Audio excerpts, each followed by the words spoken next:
I pretended to be dead for 2 years, just to see who would betray me. The results shocked me.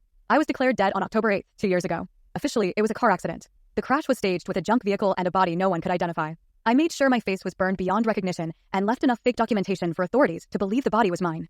I planned every detail for 6 months before executing it. Why? I wanted the truth. My business was growing fast, too fast. I started to notice strange behavior from people close to me. My best friend Tom, who I made a co-owner in my company, had been getting too comfortable with the finances. My fiancée, Laura, kept lying about small things, and my younger brother Ethan seemed overly interested in my assets. Something didn't feel right. I needed to know what they'd do if I was gone. After the staged death, I vanished. I moved to a small town 2 states away, changed my name, and rented a quiet cabin. I installed surveillance software months before I disappeared, and hired a private investigator under a fake company name to keep an eye on everyone I left behind. Every week, I received reports and video footage. In the first month, Tom announced I had left everything to him in an updated will no one had ever seen before. The team didn't question it because I had always trusted him openly. He sold the business within 6 months. What I built in 10 years was gone. Laura cried for 2 weeks, then moved into a new apartment. 1 month later, she was seen holding hands with Tom in public.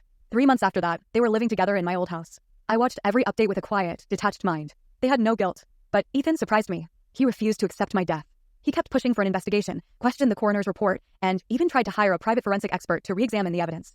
He stayed out of the business decisions, refused Tom's money, and kept a small box in his apartment that had my old watch, my journal, and a photo of the two of us when we were kids. 2 years passed. I returned yesterday. I showed up at Tom's office unannounced. He turned white when he saw me. For a full minute, he couldn't speak. I asked one question. Did you know I was watching? He said nothing. He looked around as if waiting for someone to help him. I walked out without another word. Next, I went to Laura. She fainted when she opened the door. When she came to, she tried to hug me. I stepped back and told her everything I had seen. She couldn't argue. She just kept saying she thought I was really dead. Last, I went to Ethan's apartment. He opened the door, stood still for a second, then pulled me into a hug. He didn't ask why. He didn't ask how. He just said, I knew you weren't gone. I gave him the keys to everything I had left behind. The house, the remaining shares, the money, everything. I watched everyone, Ethan, I said. You were the only one who kept believing. Now I live quietly, away from the people who once smiled at me while hiding knives behind their backs. And I don't regret faking my death.